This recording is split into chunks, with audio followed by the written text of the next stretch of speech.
Most men today are not weak because they lack talent, intelligence, or opportunity. They are weak because their attention is constantly leaking. Tiny leaks, micro distractions, emotional reactions to things that do not matter, notifications, validation, hunger, sexual impulse, the inability to sit with boredom, friction, or silence without reaching for stimulation. What semen retention does, before anything mystical, before anything symbolic, is brutally practical. It seals the biggest attention leak a man has. And once that leak is sealed, something uncomfortable happens. Petty distractions stop working on you. Distraction only works when there is an internal itch it can scratch. A man who is constantly draining himself is constantly itching. He needs relief. He needs novelty. He needs something external to regulate his internal state.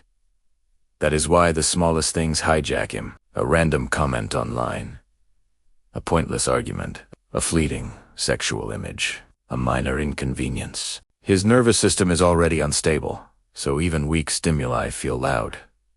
Semen retention stabilizes that system, not magically, biologically and psychologically. When you retain, you remove a cheap dopamine exit. You are no longer allowed to hit the reset button through pleasure.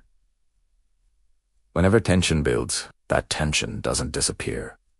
It accumulates. And accumulation is the key. Accumulated energy sharpens perception. It forces your mind to prioritize. Suddenly, you cannot afford to waste attention on nonsense because the cost feels real. Every distraction feels heavier. Every interruption feels intrusive. Not because you are angry, but because your internal state has weight now. Petty distractions thrive on fragmentation. They need you scattered. They need your attention cheap and divisible. When your energy is low, attention is cheap.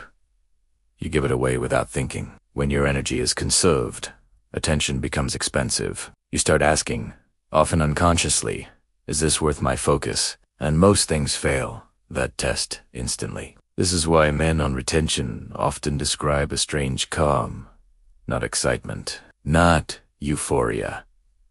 Calm.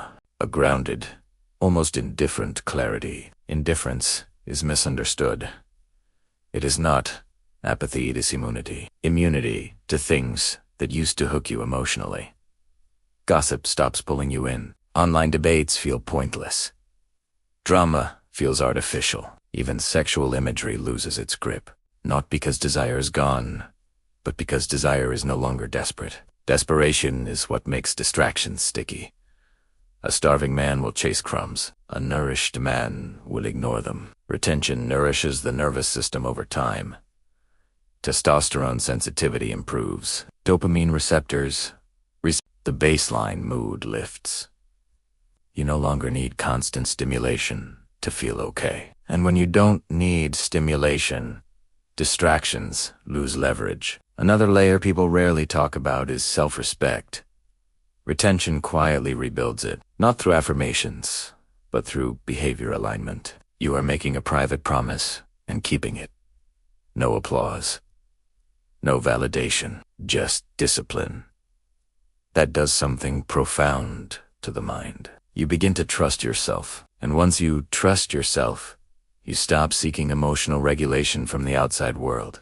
Petty distractions are often emotional crutches. When the crutch is gone, you walk straighter. Notice how easily distracted men are also easily offended.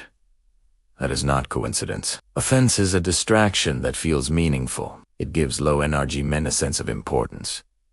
Retention strips that away. You stop reacting to everything because you no longer need to feel important every second. Your sense of self becomes internally anchored. So when someone tries to provoke you, it doesn't land. There is nothing to hook into. This is also why your tolerance for low-value interactions drops. Small talk feels exhausting. Complaints feel loud. Aimless conversations feel draining. You're not becoming antisocial. You're becoming selective. Your mind is operating at a higher signal-to-noise ratio. You want substance, direction, purpose. And anything that doesn't align with that feels like static. Physiologically, retention increases baseline arousal in a controlled way. You're more alert, but not jittery. Focus improves because the brain isn't constantly oscillating between stimulation and depletion. Think of it like tightening a lens. Everything comes into sharper relief, including nonsense. And once you see nonsense clearly, you cannot unsee it. It loses its power. There's also an uncomfortable truth. Many distractions exist to keep men passive. Endless content, endless outrage, endless pleasure. A distracted man is predictable. He is controllable.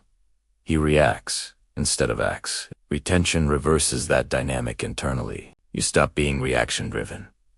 You pause more. You choose more. That pause is everything. In that pause, distraction dies. You may notice that your phone usage drops without effort. Not because you forced it, but because scrolling feels empty. You may notice that you can sit in silence longer, that your thoughts slow down, that your patience increases.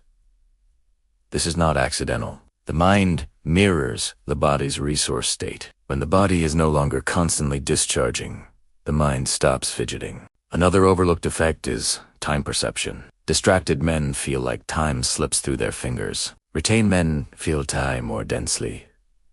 Days feel fuller.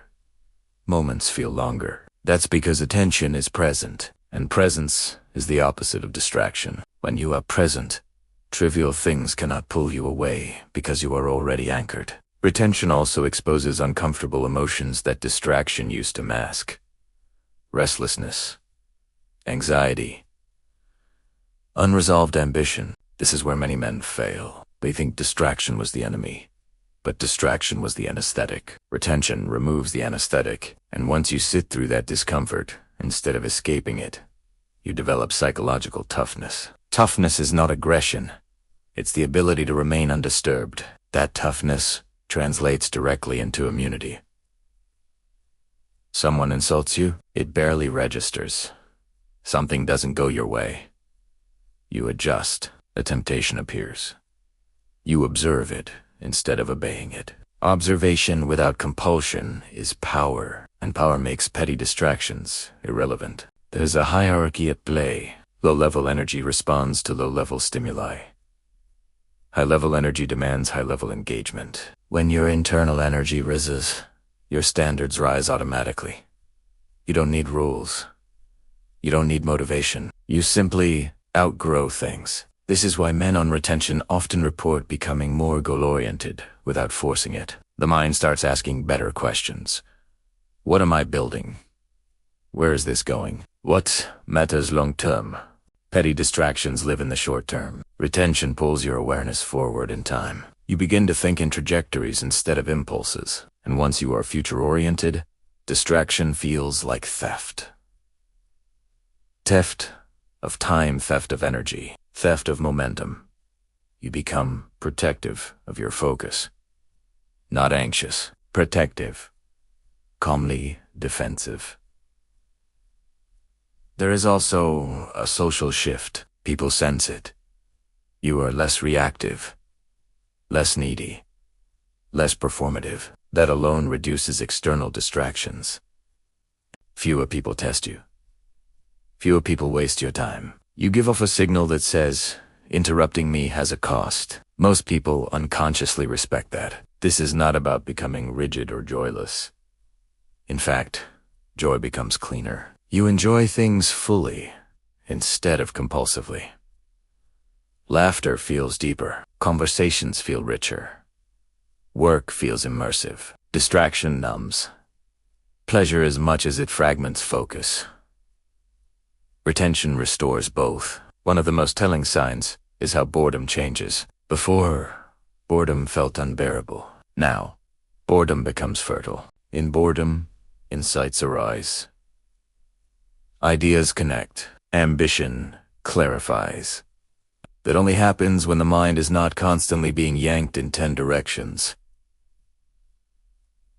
Petty distractions rely on novelty. Retention trains you to tolerate repetition, effort, and delay. Those are the exact traits required for mastery. Masters are not immune to distraction because they are special. They are immune because they have trained their nervous system to value depth over novelty. At its core, Semen retention is attention training disguised as a physical practice. It teaches you to hold energy instead of dumping it, to stay with sensation instead of escaping it, to choose long-term coherence over short-term relief. When you do that consistently, petty distractions don't need to be fought, they simply starve. And that is the final point. Immunity is not resistance. Resistance is effortful. Immunity is structural. The virus can be present, but the body doesn't react. Distractions will still exist. Noise will still exist. Temptation will still exist. The difference is that they pass through you instead of lodging inside you. When your energy is intact, your attention is sovereign. And when your attention is sovereign, petty distractions lose jurisdiction over your life.